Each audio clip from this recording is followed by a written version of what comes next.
Are you looking to establish a powerful online presence for your brand? Look no further than Live the Dream Media.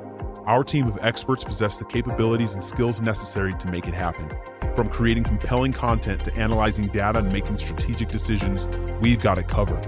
Don't let a lack of social media know-how hold you back. Visit ltdmedia.net for more information.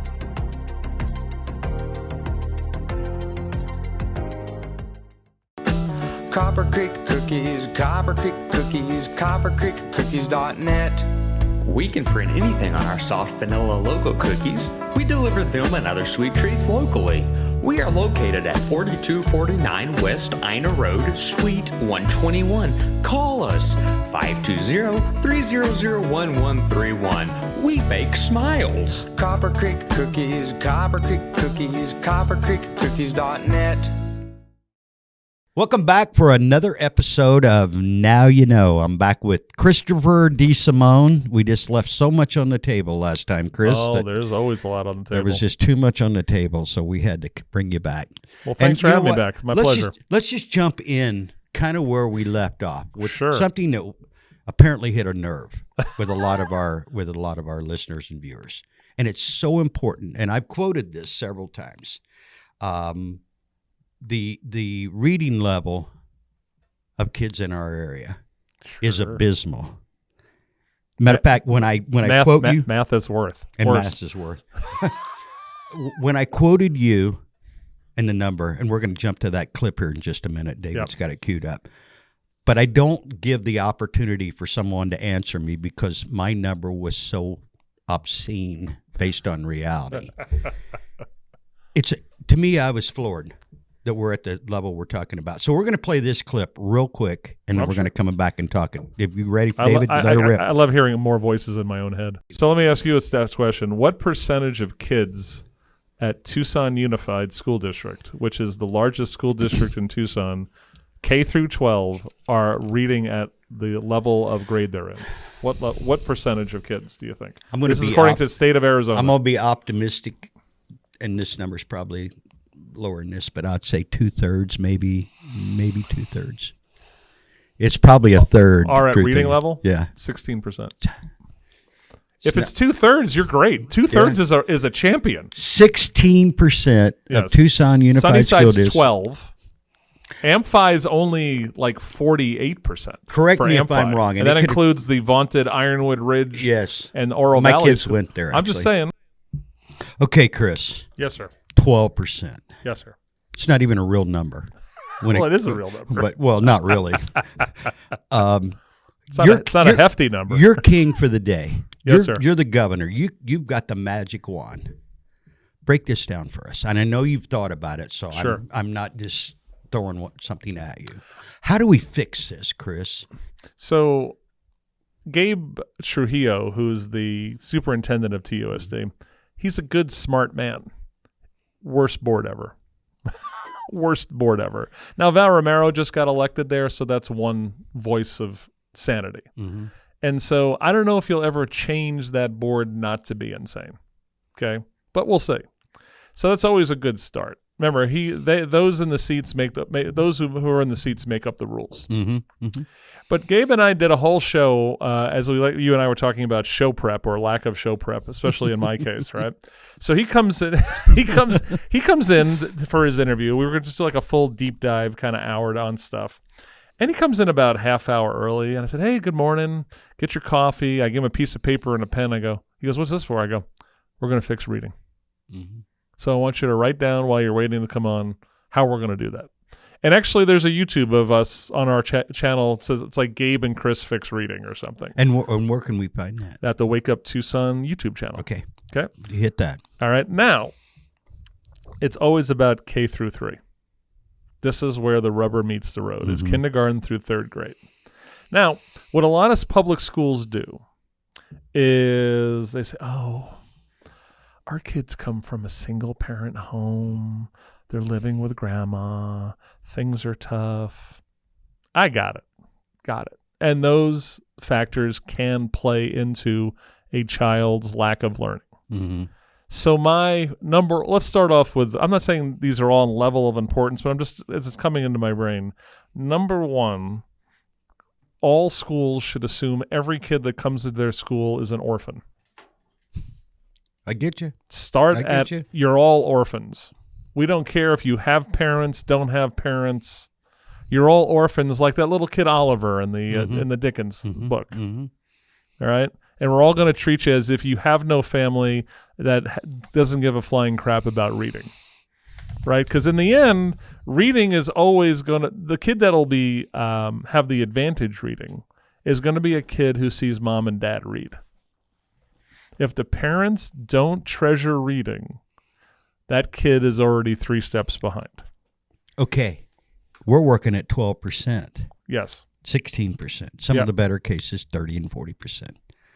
Obviously, those children, unless something affects their future, are not going to read to their children because they can't read Correct. for themselves. Correct. This is a generational degeneration. Do you have numbers? I don't want to get away from the solutions That's that you're okay. offering, but do you have numbers like when you were a kid growing up? Do we know where we are statistically based on, say, previous generations? I as have far not as- looked at that data. It's got to be better. It has to be. It's got to be. So when my kids grew up, if they were coming to say goodnight to mom and dad, we'd both be lying in bed with a book in our hand. Mm-hmm. That's how I go to bed Mm-hmm. every night. Mm-hmm. Right? Right. I'm that weirdo when I'm walking the dog. I might be reading a book while I'm walking the dog. Mm-hmm. I mean, she's a great dog, but she's not much of a conversationalist. Right? So if the kids' parents don't treasure reading, we're already starting in a hole. Okay? So again, that's why we have to treat every kid as an orphan. Mm-hmm. Right. Right? You're an orphan. No one's reading at home. Even if they are. Right. Okay? So kindergarten, first, second, third grade teachers, wow. We need you to step up So as a system. So what I would tell you is what you need to do is Not that they're not. I don't. That kind of came off as maybe they're not doing their Clint's job. a hard taskmaster. That's what I but think. somebody's not doing their job.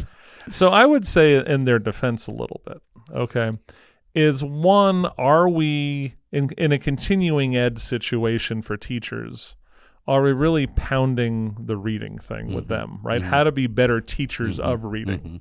You also have to make reading fun for a kid, right? That's very important. Right. And it's easy to do K through 3, Yeah. right? Yeah, we There's can. lots of fun books. Yeah. You know, if you gave instead of giving every kid a laptop, right? Everyone's like, oh, we're going to have our tablet, right? I mean, nothing drives me crazy when I have a parents and they're at a restaurant and their 2-year-old is sitting there with an iPad that's way better than my crappy Samsung tablet that I got, right? They got the bumpers on it with a $500 tablet and the kid's playing Fruit Ninja, whatever the hell they're playing on it, right? Yeah. So instead of doing that, if you gave give them 8 Dr. Seuss books, right? Give them the classics. I want the Green Eggs and Ham, Fox and Socks. Let's rock and roll. Mr. Mook and Moo, who whatever his name was. Okay, if you could do that, all right, where you gotta teach. Reading has to be a fun thing. I think you need smaller class sizes at kindergarten. Now we could have a discussion about smaller class sizes. Always good, K through 12. You need smaller class sizes in K through 3. I wouldn't give a teacher more than 18 kids. Yeah. Maybe 15. Yeah. If you really want to Yeah, be serious yeah, about this crap, I think I'd go no bigger than 15. Yeah. I'm with you. Right? Then let's say, and you got to test, right? There's various ways if the kid's comprehending. There's lots of systems that these schools invest in relation to an automated system where if you read, this book, they're going to ask you questions and you're comprehending, okay? Now, if the kid is not comprehending, right, they're just lagging. Stuff happens. Every kid's different. Then what you do is you invest money into a reading specialist that floats between maybe 2 classes. And his or her job is to work with the kids that are struggling a little bit. The other thing in relation to reading support that I'd be doing is how many retired people are sitting on their rear ends right now who are being ignored? Right? This is a generation that treasures reading, most of them, right? They're bored out of their skull, right? So what I would do is go identify, 5 seniors a day And you know what you do? That live in the neighborhood. There's got to be, I bet there's 8 seniors easy within a mile of the school. And you know, the school bus that's not being used because the kids are in school, you go send them out and go get grandma and grandpa. Right. And they come in and they spend time with kids reading. A morning reading. Right. Or an afternoon reading. Right. So this K through 3 thing, I'm going to bang it like you would never believe. So in Pima County, they're spending taxpayer dollars to give people scholarship money to get preschool. And they'll always tell you that if the kid's doing good preschool, then they'll be better in school. There is truth to that. But what they don't tell you is if you send them to a crappy TUSD Sunnyside Amphi school, anything that's gained in the preschool side of it is lost. It's lost. Okay? Now, if that kid is not reading near level by 3rd grade, they are going to struggle the rest of their lives. Right? And what happens is then if you have these public schools that love to socially promote kids from one class to the other, this is where it gets compounded. Right? Right. And so what happens is we don't want to make Johnny feel bad. Yeah. We don't want Janie to have to go to summer school. Right? But all those deficiencies, and we keep promoting them, right? They will gather on that kid's brain like barnacles on a ship. And that's why you see kids just hate school by the time they're in high school. Right? And then they're just skating. And so here we are. It's May 16th. Next week is high school graduation. Your buddy Ron's kid graduates tonight. It's true, right? He's a big, strong kid, that kid. But it's a bittersweet time because you say, "Yay, I'm graduating high school. It's great." Yeah. You know something? Most of these kids aren't ready for the next step. They're not ready for college. They're not ready to work. Well, they can't even give change at Quick Mart. I know. That drives me nuts. So I have a friend of mine whose daughter teaches remedial math at the University of Arizona, and they just keep expanding the amount of classes they're doing for remedial math. So as an in-state, you're paying just tuition, right? You're paying somewhere between $12, and you throw in all your fees and supplies. You're probably $14,000 a year at the U of A out the door.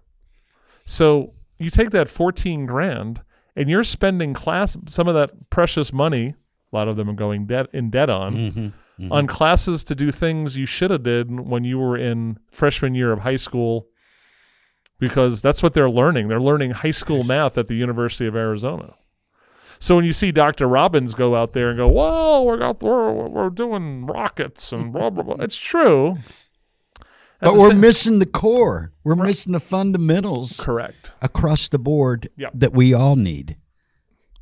So what do you want your future society to look like, right? So the other thing is that's different from when you and I were going to school. There's these evil bastards. Yeah. You can have on this little stupid phone, you can see anything you want. Anytime you want, anywhere you are. Hey Clint. Hey guys. Yes, sir. I've got some stats for you with everything you're saying here. I'd like to put some foundation Jump in, on David. Let's do it, buddy. Yeah. So regarding the high school graduates at or above reading proficiency, and this is from RIF.org. It's the Reading and Fundamental Literacy Network. And they're using test scores from the NAEP. Yep. 37% of high school graduates are graduating at or above reading proficiency in the United States. Did you say 37, David? 37% of student graduate high school. Cue the scream sound drop right now. At or above reading proficiency. So 37% of them are. And then here we go. 34% of children entering kindergarten lack the basic skills needed to learn how to read. Repeat that number again. 34% of children entering kindergarten lack the basic skills needed to learn how to read. Come on, parents.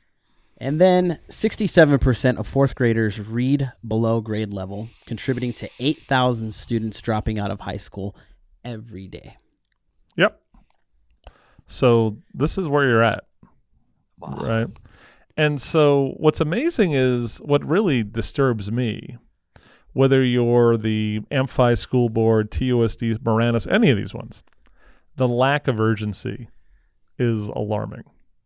I'm glad you know what? I want to run out that door right now and start reading to somebody. I mean, this is serious. I mean, this has to be, if not the number one crisis in America, it's got to be in the top 2 or 3 or 4. Well, it's got to be. You always hear things like, "Why do Americans do this?" Or, "Why do they keep voting in idiots?"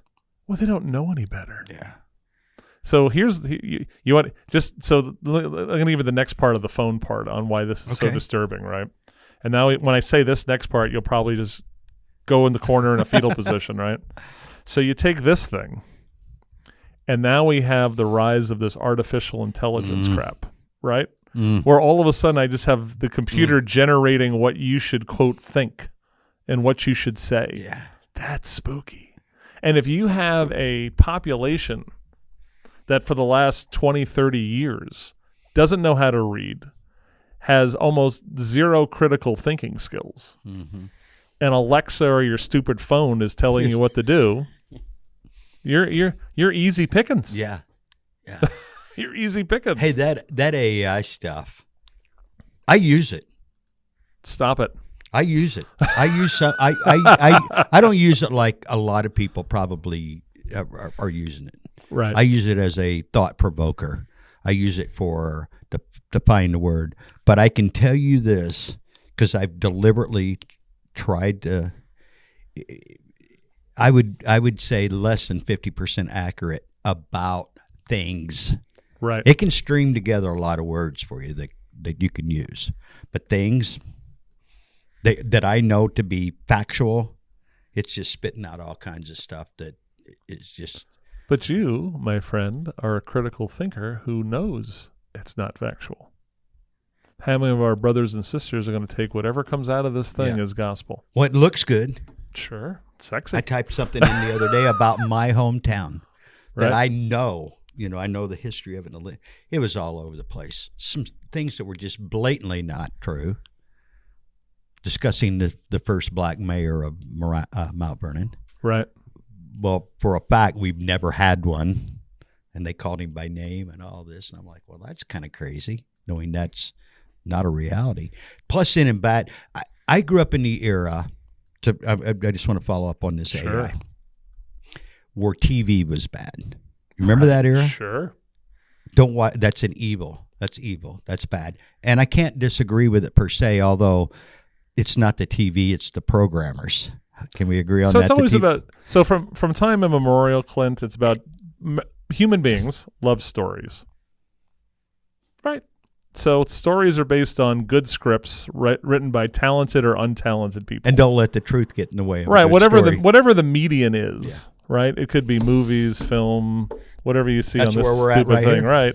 It's always about what's the essence of the truth underneath, right? And there's and books too, right? There's crap books too, Oh, absolutely.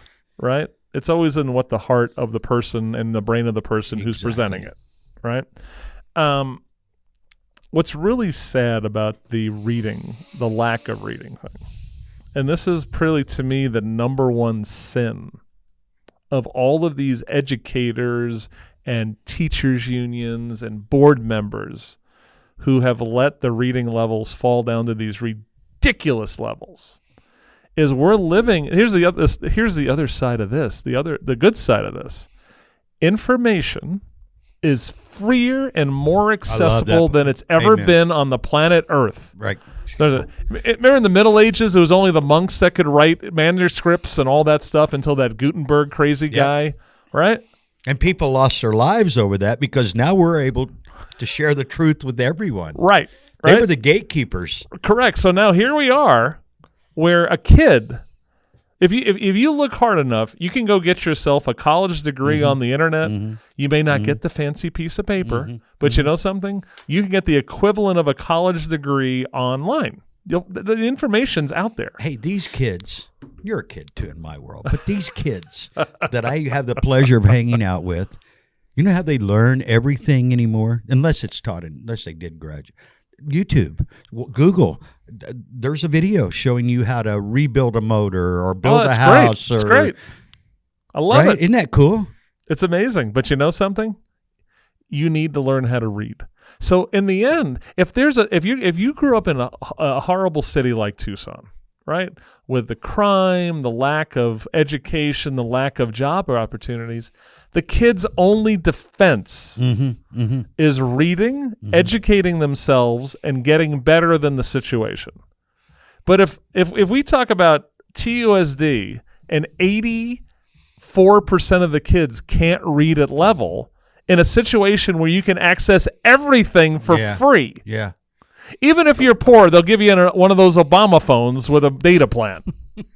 Right? You can go find free Wi-Fi at a coffee shop and go read something. But Chris, we're just not, as you said, the statistics bear it out. We're just not encouraging these kids enough. I see David with his baby. Right. She's 2 years old today. Happy birthday, Raylyn. Happy birthday. Every time I see her, she's got a book with her. Yep. The feely, touchy, and you know what she's doing? She's going through all of them. And everybody's in her orbit is reading to her. And there's a cultural thing to it, right? It's your own personal family culture. Was education and reading treasured?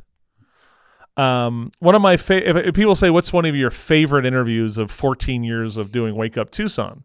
It's this young lady who was referred to me by the lady. She's the assistant dean at the U of A in charge of their juvenile library. They have an amazing kids library at the University of Arizona. And this lady, I keep forgetting her. It was several years ago. The professor, she's on the Newbery Medal. She was on the Newbery Medal, which gives kids awards, right, for books. And she says to me after we have this discussion, I think it's called World of Wonder is the name of their library. She goes, I got this girl. You need to interview her. I said, okay. And she was a Hispanic girl, Pueblo High School, lived on that side of town. Education she was a smart young lady, but Pueblo and TUSD just wasn't motivating her. Until about spring semester of her junior year, she meets that teacher who just lights that fire under her. She's like, wow. And she got into it. And all of a sudden, she goes straight A's the rest of the way out. And she had this dream of wanting to be a teacher. She wanted to be an elementary school teacher at the elementary school that she went to on the south side. That was the first part of the dream. So she goes to her parents, graduated at probably, she's probably, I think she was the valedictorian at Pueblo or pretty close to it, or one of those salutatorians, one of those funny words. And she goes to her parents and says, I want to go to the U of A and be a teacher. And they're like, no, mija, you should go get pregnant. Yeah. Go find yourself a nice boy and have a family. She's like, what? She goes, you're a girl. We don't do that in our family. So you know what she did? This is like a movie. This is a movie. Better than Hallmark. Okay. She sneaks behind her parents' back and applies for the U of A against their wishes. Applies for student loans. She got a scholarship, and she blew her undergraduate away in 3 years. Oh, that's awesome! Straight A student. She was on the path. Right when you're on the path, right, it clicks in. People will come out of the woodwork you never knew that will help you. She's doing it. So when I met her and interviewed her, she was a teacher at her elementary school and now getting her master's in education. So cool. Right? So she's a superstar. Oh, she is. That's a superhero right there. Right. But there's a cultural thing too, right? There's a personal culture.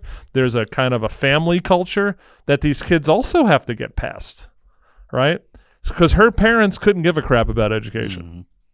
So how many parents look at K through 12 as free babysitting? A lot. Apparently a lot. They do. Because the numbers aren't just there by themselves. I hate at the beginning. Now, my kids are all out of K through 12. Okay. They're in their 20s. I hated when you'd be with parents in August. Yeah. And they go, thank God these kids are out of my way. They're yours. First day of school, the mothers are getting together and having let's have mimosas because we got the kids out of our life. Well, that kind of pisses me off. Yeah. Some of them were depressed that summer was starting again. Oh God, the kids are going to be around the house again. What are we doing here? Yeah. Right? I loved the first day of school. I loved it as a kid. I loved it as a parent. Right. Right. All of that hope. Right. Yeah. And you're New like, season. We're all good. yeah. It's like opening day of baseball. Hey, you know what we got to do? Yes, sir. And we're going to have to figure this out over Sure. time. Yes. I mean this, Chris. You and I, LTD, David, we're going to have to put boots to ground, if you will. I'm going to start reading to kids. Sure. Let's just take it upon ourselves to organize a group of people that want to go once a month.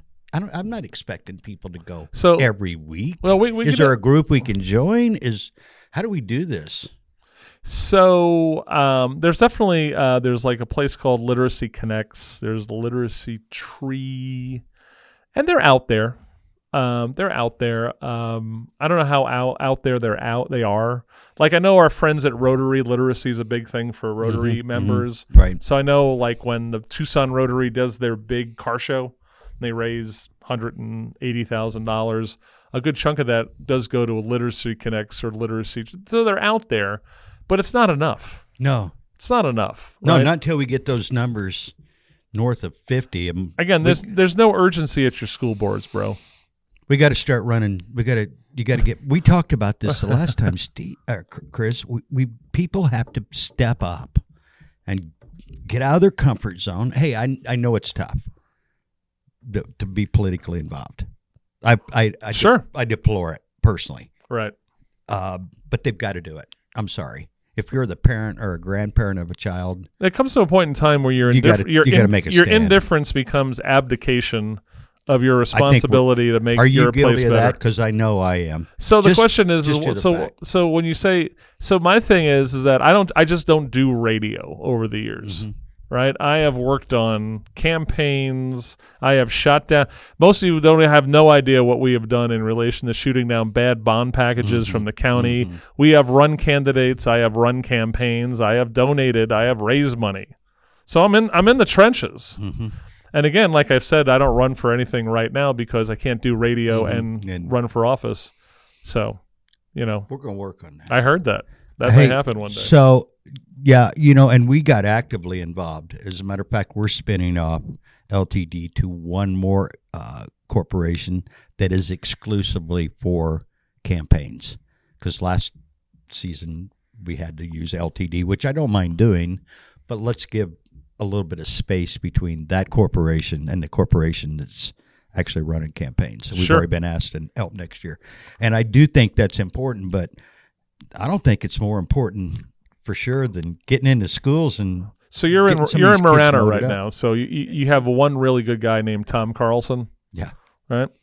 Well, first of all, you should get Tom Carlson. Have him do an hour with you. We'll do that. Right? His name came up yesterday in conversation. Yeah, and so Tom ran for re-election. Mm-hmm. He had someone else running with him. She didn't make it over the line in this last election, but he needs help, right? So what happened was, what we learned about school boards and also other local things. Let's start with, we're talking schools today, right? Mm-hmm. Parents had no idea what was going on with their kids at school until Corona lockdowns, right? And here's the worst part of it. They became more concerned about what was going on with their kids because now the kids are stuck in the house. Mm-hmm. You've crimped mom and dad's style. Mm-hmm. Yeah. Now they have to help the kid with their work during, and it was such a nightmare. And as we're going to learn, we're learning now, right, with all the lockdown stuff, most of it was unnecessary. Yeah. All right. So think about this. I had a friend of mine, and she has a second grader to USD school. And for that first maybe it was that first year of Corona. It was that 2020, 2021 season. It was like, she had said 29 second graders on a Zoom call with a teacher. Come on. Right? So that's when parents started to kind of wake up a little bit. Mm-hmm. Right? Then some of them were just not inconvenienced. They were watching what was going on and listening to what their kids were learning or not learning. Mm-hmm. Now all of a sudden, mom and dad start showing up and start yelling at board meetings. Mm-hmm. So we saw that. But the problem, we did it a little bit, but we didn't execute the judo flip of taking that anger and concern and converting it into wins on school boards. Right. right? So like Catalina Foothills got problems. Okay, they're one of the better ones. They're better capitalized, but they have some social problems over there. And 3 people ran. They didn't make it, but at least they ran. Mm-hmm. But I don't think we converted enough of that concern and anger into wins on school Right. boards. Because in the end, it's always school boards, right? Because everyone wants to blame the superintendent.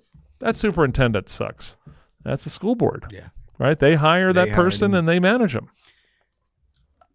I And then also one more last thing. And then superintendents, this is where it works, right? You hire a great superintendent who has to hire great principals and then give those principals autonomy to do their thing. That's a winning formula in school districts. boy, I'm going back to what David shared. 37%. Yep. In Those the United States, those the numbers- greatest country in the existence of man, or so we say, Right. and 37% of our kids can read. Well, when you look at our global competitors out there, right? So people will say, I can't believe we're bringing all this foreign labor in on H-1B1 visas. Mm-hmm. I'm not. Yeah. Well, It's not surprising at all, is it? so they're smarter, and they possibly do it for cheaper money Yeah. than an American would do. And maybe a little better work ethic. Right? No. To me. So if you're Less money, smarter, and to work harder. So Come on. So the other part of this whole insidious situation, when we talk about workforce and how this moves through, right, is how many. So Congressman David Schweikert, who's been in Congress seat for at least 12 years, and David's senior member of the member of the Ways and Means Committee.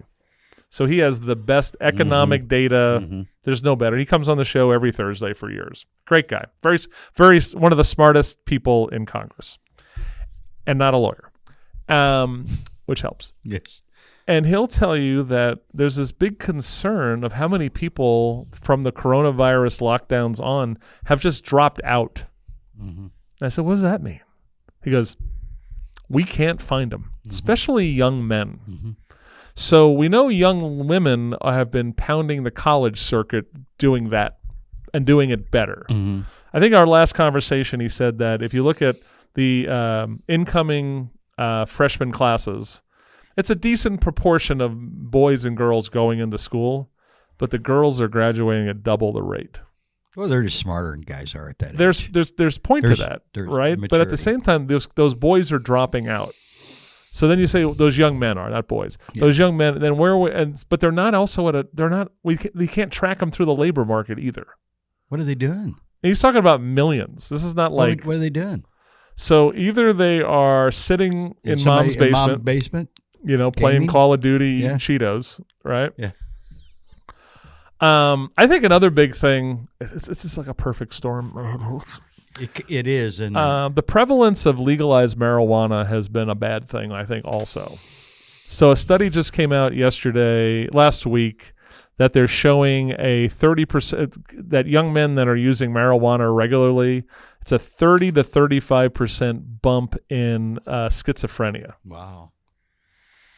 Right? So as you know, I'm a foodie. I have a lot of friends that are restaurant owners, and they've seen this weird trend of the young guy, sometimes a gal, but usually a young guy, who says, yeah, I want to work. And then they work for about 4 or 5 days, just quit. There's no reason for quitting. They quit, and then they're like, the next day they go, where's my money you owe me? He's like, well, payday's Tuesday. right Next week. And so I asked a couple of them. I said, "What are they doing here?" It's like they feel like they're like couch surfing with their dudes, right? Getting high, right? And just Go work to gap a little bit money wise, get mom off your back. or they're gigging it, right? They're Ubering it, they're Grubhubbing it, something like that. And so they're not on a path to anything. They're just listless. Right, like a boat caught in a dead current. Yeah, and we got millions of those. That's another part of this that's frightening. I was working yesterday on doing some stuff about ambition. Let's celebrate ambition. Sure.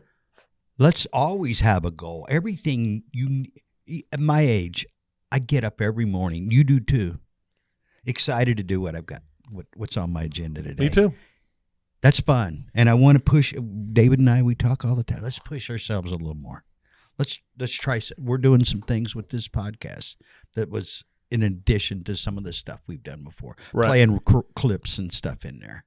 Let's get better at what we do. Let's push each other. And I want to, I cannot imagine. Hey, we were off yesterday, Tammy and I, and we didn't really move because we've been on a really good run. Yep. And about 2:00, we both kind of passed each other in the hall and were like, yeah, this wouldn't work very long. Would it? Half a day, we're already getting antsy to get back to doing something. Well, and it's not just to be busy. It's like, how do we achieve the next goal?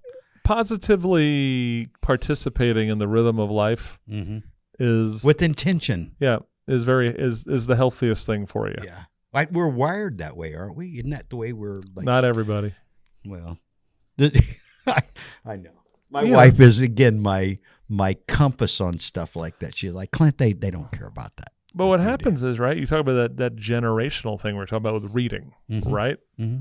So if your generation, let's say 80% of parents gave a crap about it, had to be. Right, gave a crap about reading. It had to be. Right? Then the next generation, it's 60%. And the next generation is 30%. Well, the diminishing returns of this are devastating. Right? But it's also the same with work ethic, right? It's all about absolutely. It's all about what your mama and your papa taught you. Hey, I knew your story from the last time you were on. Right. When you were 11, 12, 10, 8, whatever, you were contributing to the family cause. Correct. Whatever it was. Yep. There was a business in based Brooklyn. On your skill and your age and I carried a lot of boxes full of food, detergent, toilet paper. And I learned with a box knife how to cut them in someone wanted a half case. Yeah, and no to cut it at the top. Yes, split the case inside in half. I know and exactly. Don't cut the product. Yeah, and there used to be a line for dummies like me. I was thinking about a kid growing up. Now, earlier you mentioned class size, remedial, special teachers. We had that even in a small country school. We had split classes, so we have 5th grade and 6th grade in the same room, same teacher, same, and there were probably on average 15 kids in each class. But I remember when we'd have a PTA meeting, enrollment of 125 kids in this grade school, K through 8. There'd be 250 people in the room for a PTA meeting. Yep. Fast forward 30-some years, we were in Phoenix, our kids starting school. He'd been at a charter school. But logistically, it was better to come to our local school. Yep. We were only there a couple of years when we realized this is not working. So first day of school, our first PTA meeting, 900 kids. Tammy, we got to go early. 900 kids. I mean, this place is going to be packed. 7 people in the room, including my wife and a couple of teachers. 7. Right. 900 kids. Right then we went, we probably made a mistake. The logistics kind of prohibited it. It was a long drive to get him where we were going. But we quickly came down here because schools were a lot better, according to good schools and all that. The amphitheater, Marana School District. I'm glad you brought up charter schools. Oh, big fan. So, and this is back to your how do we make it better, right? So the state of Arizona, to the chagrin of the more left part of the world politically and teachers unions, over the last 20 years has been a national leader in what we call freedom education. And it starts small, right? And so I was invited to attend this thing last November up in Phoenix with the Heritage Foundation and the Goldwater Institute, because they were celebrating Arizona as one of the leading states in what we call freedom education. So it's the idea that we want kids tied to good schools, not just geographically to a school, right? Because that makes no sense. No, right, right. Right? There's no reason, just because I live in a district doesn't mean that's the only school I should go to. Yeah. and then you should be strapped like lead loafers, cement loafers, like some of my cousins in the mob would say. All right, you shouldn't be tied down to such a thing. So Arizona has done some great things, right? So first of all, open enrollment.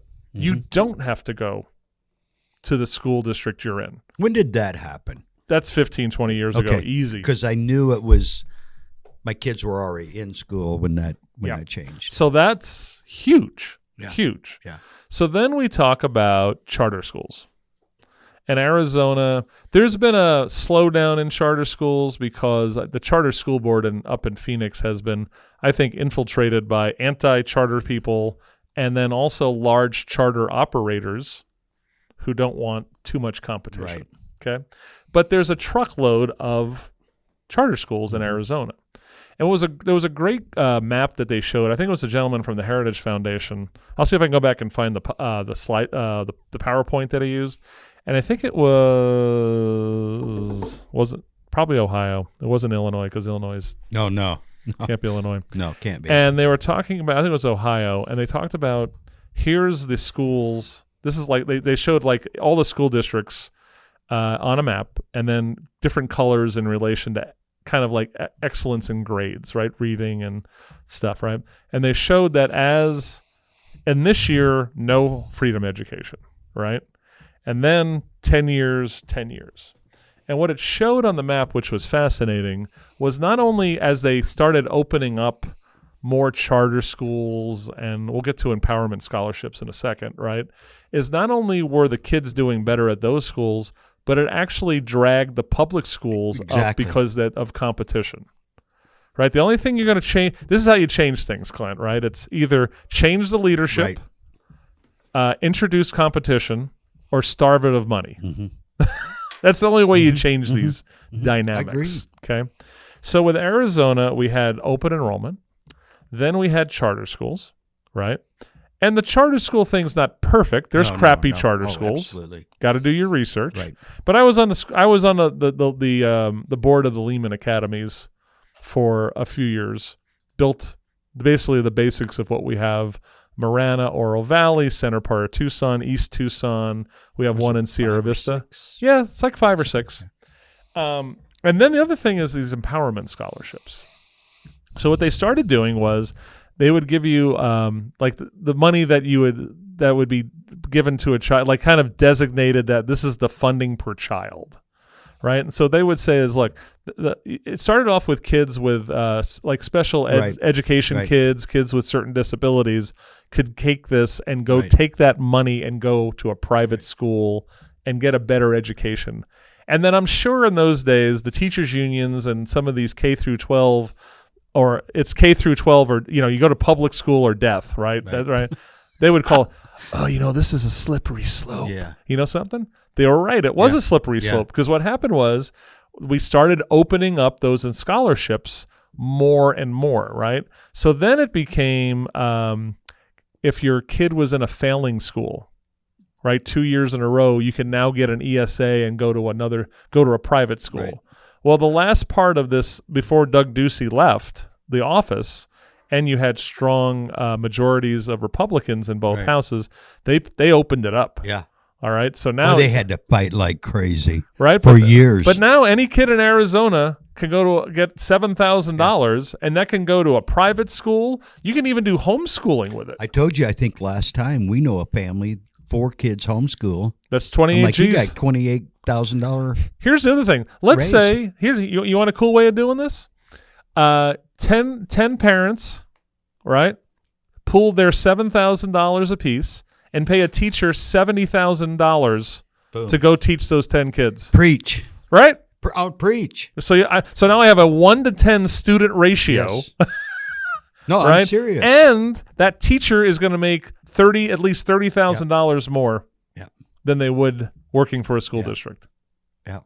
So have only 10 parents to be responsible to, right, rather than 30. Correct. Plus administration and all the other infrastructure. So what You happened hear was, that, teachers? So Here's a sweet gig for it's a you. great Absolutely. right. And look, I shameless plugs. Blue Chip Planning, we can help you take part of it and retire and put it for your own retirement. Boom. Screw the state retirement. We'll be fine. We'll take care of you. Okay. The other thing here is that what I was concerned about is whatever they thought that the amount of people were going to use ESAs. The great thing is that it was double. Yeah. Because I was the pain in the butt at every session of this thing up in Phoenix. Hey, this is all great, but is anyone going to let the ignorant parents know this even exists? Because you can do it. But if mom and pop think, well, I'm stuck at blank TUSD school, then it doesn't mean anything. Yeah. And I was in shock. I almost had a tear of joy in my eye. I went to the old mailbox, right? And there was a postcard that said, "Do you know if your kid's at a school that you don't think's that great, you can get $7,000 from the state?" I was like, "Who sent that?" It was some organization. I'll find it for you. I didn't get one. Maybe my kids are too old now. My kids are too old too. That. Maybe they recognize that. I'm going to try to find it for you here in a second. Wow. I was surprised too. What is the number? Do you know how many people are using the ESA right now? So here it is. It says every student is eligible to enroll an ESA of $7,000. There it is right there. Boom. And when did you get that? Last week? Last week? Let's see. It's okay, well maybe I haven't had a chance to. Here it is. It's the AFP Foundation. I don't know if that's Americans for Prosperity or not. And then 4745 North 7th Street, Phoenix, Arizona. Oh, that's awesome. Hey, Clint, I've got a number here for the kids using the ESA. How many? So it looks like it's going to be, 30,000 Arizona students are now enrolled in private schools through Arizona's ESA program, which is designed to reduce financial barriers to private school education. This was December 8th, 2022 through the Business Wire. Yep. Okay. Sounds about right. How many kids we have in Arizona in school? Isn't it like 500,000? Got to be. Because it seemed these are old numbers, but I know Pima County was 125,000, and those are old numbers. So that's the other part of this is now this can all go away with a couple of elections. Right. Right. If the Republicans lose the majorities next year, they could kill it. Well, they're trying to now. Katie Hobbs caught crap for signing this budget this year that didn't cap the amount of kids that can go into this thing. Yeah. Sad to say because they're beholden to the teachers unions and the kids don't come first. That's what drives me insane is there's political folks out there that are beholden to the teachers unions, right?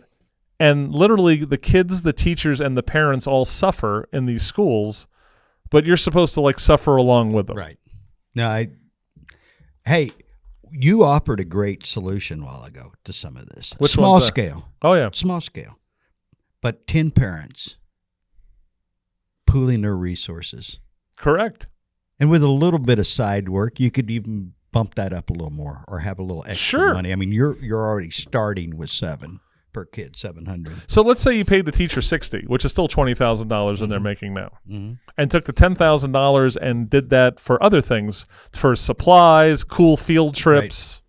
Right. Or have a chili dinner, invite your family over and create a few extra bucks to supplement that. I don't have a problem with that. Matter of fact, I'll help you. I know you can. CopperCreekCookies.net. So, thank you, sir. We're shameless pluggers. Yeah, we absolutely are. When you were here last, and I knew right then we got to do some more of this. I didn't realize. I know it's bad, but you were throwing numbers that were overwhelming me. Yep. How bad things are, even in the best case. And David just drove the nail home. 37% nationally. To me, this is probably, again, I'm going to repeat myself, the biggest problem we have facing our nation right now. Period. There's a great. What else could there be if we're neglecting our children? So all of the time and work that I've done over the years, writing columns, doing radio, all this stuff, working on candidates, if you asked me 10 years ago, Chris, what's the number one problem facing Pima County? I would have talked about the uneven playing field for business to operate in the county. I'm with you. Right? That would be my number one. I'm with you. So now, number one's literacy. Yeah. Number two is always water. Yeah. It's always water. Yeah. There should not be 7 million of us in this state right now. It's not sustainable.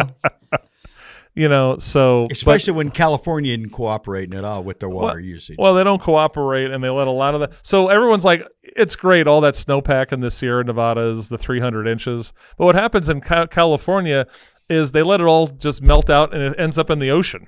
And I won't name names, but you saw that last summer. Celebrities and professional athletes and people, high financial status, they were using 500,000 gallons. I'll use one name, the Kardashians. 500,000 gallons of water a month.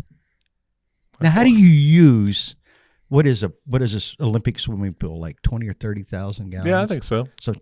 So you're using 15 Olympic-sized pools. Don't question your betters. Come on. I mean, it was like there's got to be a misprint, and then they listed all the people and celebrities and athletes. In the end, the literacy is number one. Literacy is number one.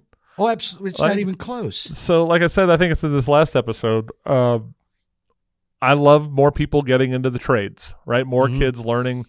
Like I told you, when my mechanic, who's 67, retires, Chris is going to sob like a baby. Our air conditioner guy, he's 67 or older. Right. He's great. So, but to replace your mechanic, right?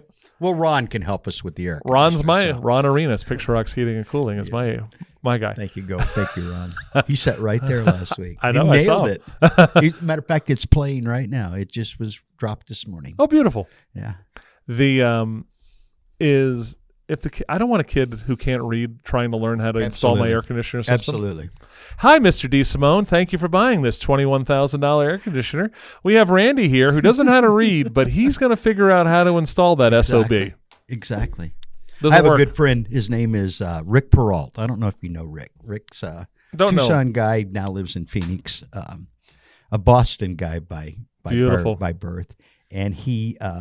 Does he have the accent at all? No, he's been out here so long. Okay. Well, until he's around his family. I'm from Marblehead. Yeah. He graduated Tucson High School. Yep. But he runs athletics. At one point, he had the 4-time national champion baseball team. Okay. A lot of great kids.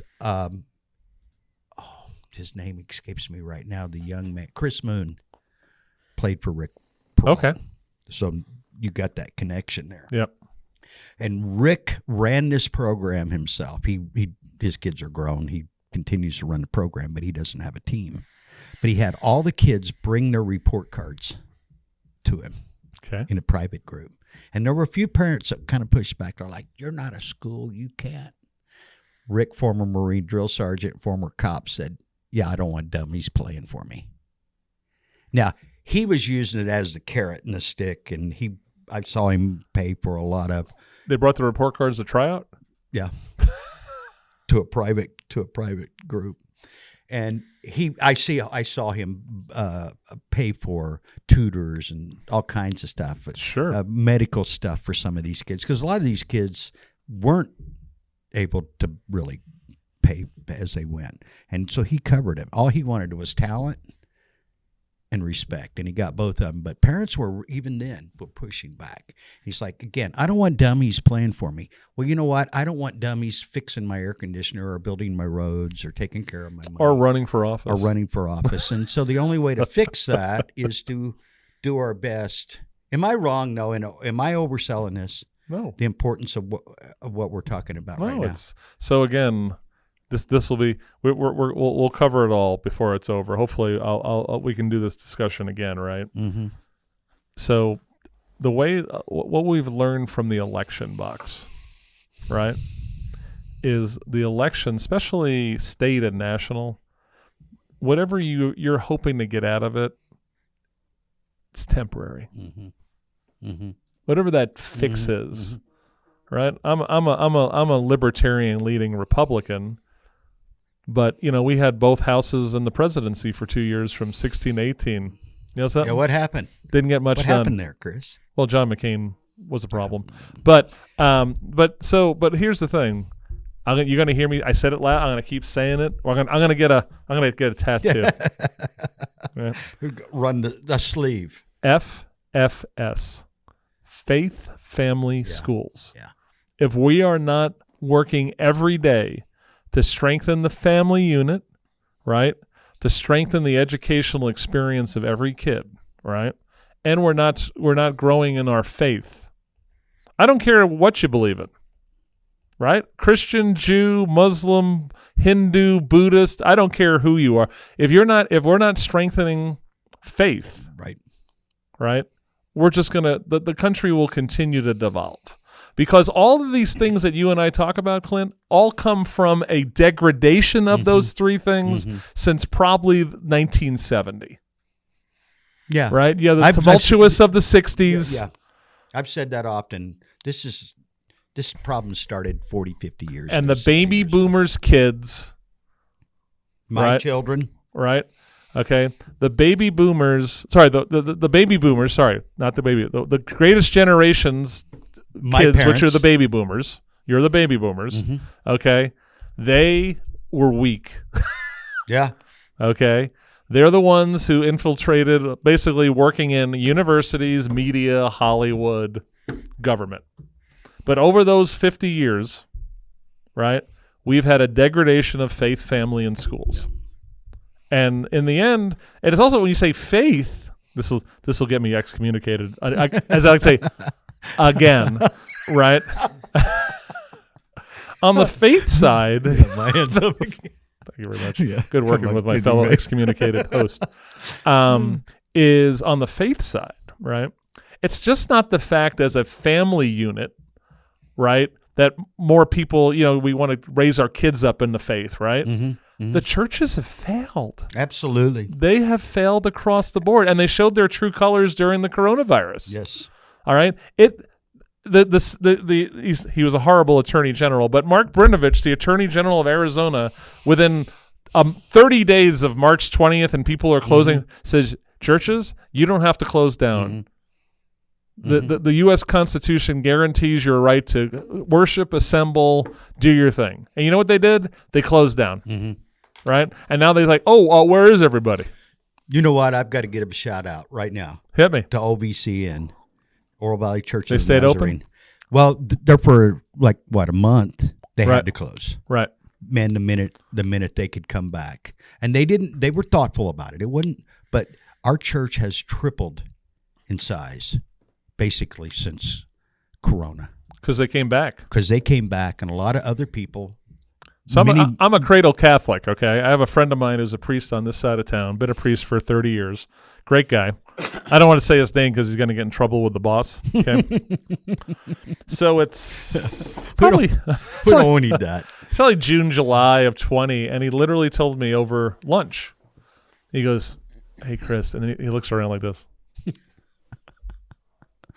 Like, is it like Vatican spies or something, right? I go, what's going on? He goes, I'm a little worried. So what are you worried about? He goes, I kept the church open even though the diocese says I'm not supposed to keep it open, and I'm saying mass, and we're doing our little our little social distancing, and I'm giving out communion in the parking lot. Right? And he goes, I go, what are you afraid about? He goes, well, I'm going to get in trouble because they're gonna look at my air conditioning bill. Know that I'm open. Right? I go, what are you, Anne Frank? Right? I mean, what are we doing here? Yeah. I said, you sound like a priest with an underground church in Beijing. Yes. And instead of the Communist Party, it's your own bishop. Yeah. Right? Yeah, that was crazy. We used social distancing, physical distancing. We used all the protocol, and not everybody came running. If there's one back. thing, there are very few things I like that came out of Corona. I'm okay. You don't have to be that close to me. I'm okay with that. Oh yeah, I'm here. Come on, I'm a people person as you, but we don't have to be hugging each other all day. Come on. I just read an article. The Southern Baptist Church of America, just in a 10-year census, They've lost hundreds of It's thousands of unbelievable. members, right? So I'm sure The church as a whole. right. We were talking about that in some things that we're working on. The church as a whole is way down. But you know what's cool about that? Younger people have actually started going back a little more. The numbers were like 25%. That's good because in the Catholic Church, it's all old people. Mm-hmm. So, Well, that's true in a lot of mainstream But I'm just saying. churches So, as well. the priest, I can't say his name. He was telling me that when they closed down, they scared off all their young families, and the young family isn't going to sit there and do church on the internet. Screw that. That's ridiculous.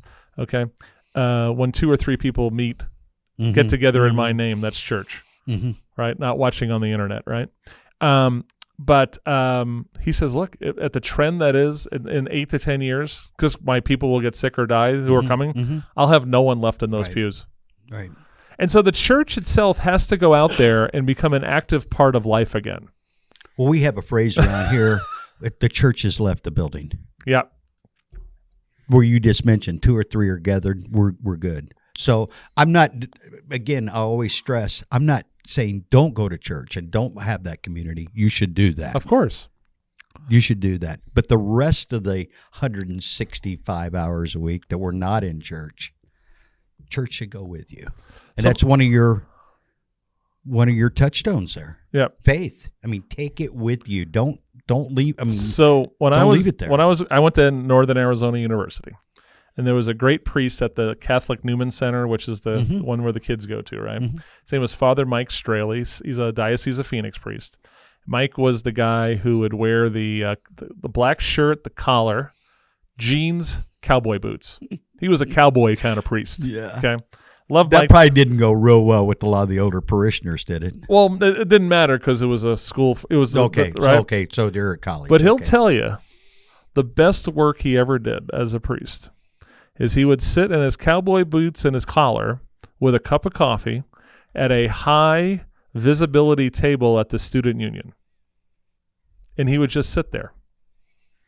And the amount of good work that he did just sitting there because he was present. He was in the middle of the rhythm of these kids' lives. The ministry that he did to help people get over tough times, and he'll tell you that 50% of his kids weren't even Catholic. They just saw someone who represented God, faith, right, in the middle of the student union eating their horrible chicken sandwich. And because he was there. But if you're hiding in your church, that person will never see you. No. Right?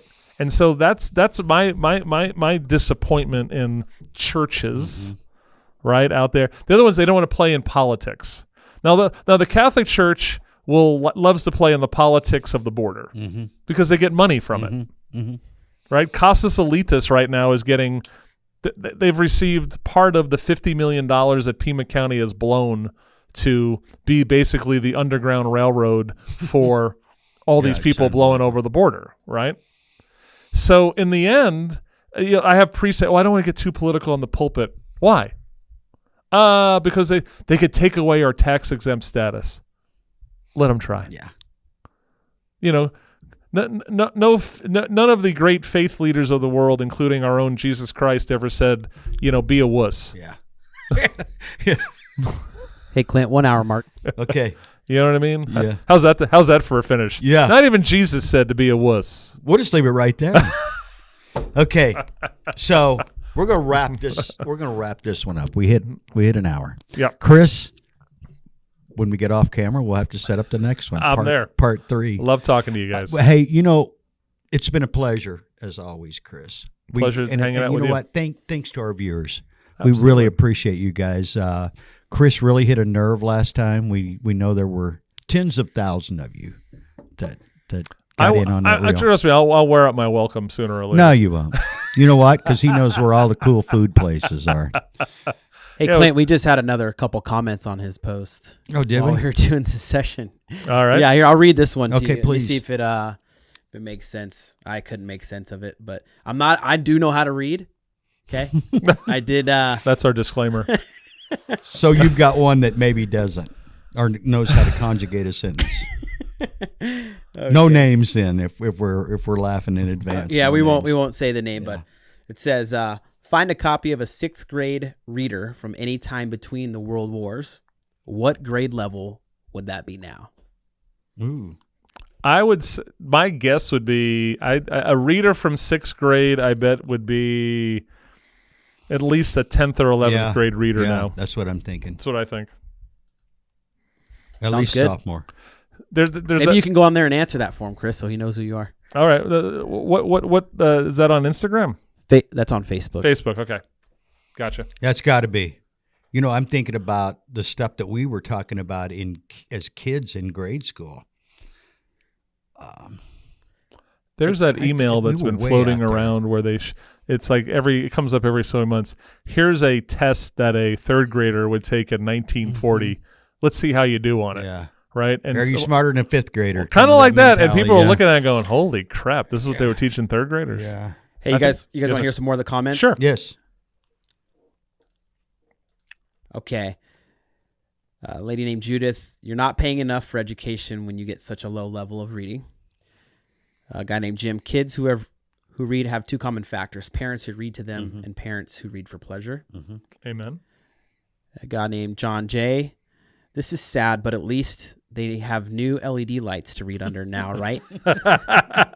He tagged somebody in that comment. I saw something. I think it was the TUSD. So, but I won't go. I don't want to rattle too many feathers. Another one from Marlon. Maybe we should take more money away from schools. So kind of a opposite approach. And then a guy named Wright, the dumbing down of America, and it's all planned. You can Google that. Yeah. So there's one thing I do want to address on that please. is money. Because the teachers union side of it will say, because you'll say Arizona is the 47th per funded child, right? And they always love to say that's why we suck, right?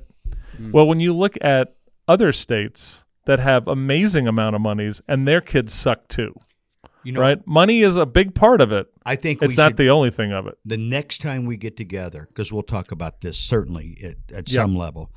I looked it up just the other day, and I don't have them right at my fingertips, but I do know this. New Mexico is at the bottom with us. Yep. Washington, D.C. is at the bottom with us. Washington, D.C. was, I believe, on this last one that I just looked at, 50th out of 51 and yet they were the 8th most funded organization or district in the United States. So that has no bearing. I got a movie homework assignment for you for the next. If you've already seen it, let me know. Okay. I want you guys to go watch a movie called Waiting for Superman. Yeah, no, I haven't seen it. And it's about how important the Superman moment is. There's only so many spots in a charter school in horrible DC schools, and these parents that are mostly African American are praying that their kid's number gets pulled to take them out of their horrible school, whose reading levels might be worse than TUSD. Okay. New York City is the same way. New Mexico was at the bottom of that list, 51st. Yep. And they were, I think, 25th. So they weren't like at the top, but you have they to were have way money. better. You got to have money, and we probably don't spend enough in Arizona, but I don't think that's the real determining It's like in factor sports, this. right? When you have a team that has a huge payroll, but somehow they still suck. Yeah. It's the same thing. Yeah. You need coaches. Yeah. You need, the system. right The organization has to work together. Correct. Not like the Bulls with what's his name? He said it was all the organization. No, you had Michael Jordan. Come on. It makes you. Covers he a had lot great of role flaw. players though. What was He had Scottie Pippen, Rodman, and Steve Luke Kerr, Longley, and Steve Kerr, Paxson, Horace Grant for the first three. We'll just vote a whole episode to just sports. Luke Longley. Yeah, he got left out. He got his feelings hurt. Luke was actually a pretty good. They needed him. They wouldn't have won that. You got it. Still takes a team, kid. Yeah, 7-2. Hey guys, it's a pleasure. We're gonna have him back on. Just keep checking, keep supporting the reel, keep throwing out the love for this guy, keep asking the questions. Yep. We got work to do. We got a lot. We got a lot of work to do, and it's going to take to quote Hillary, Take it's a going to village. take a village. It's We're gonna take going to need all of you to get Big damn village. in here and take a role. Faith, family, and schools. That's Faith, family, it's and going to be my schools. broken record. Yeah, dig it. Hey guys, thanks for joining us. We appreciate it. Bye, everybody. Thank you, Chris. Thank you.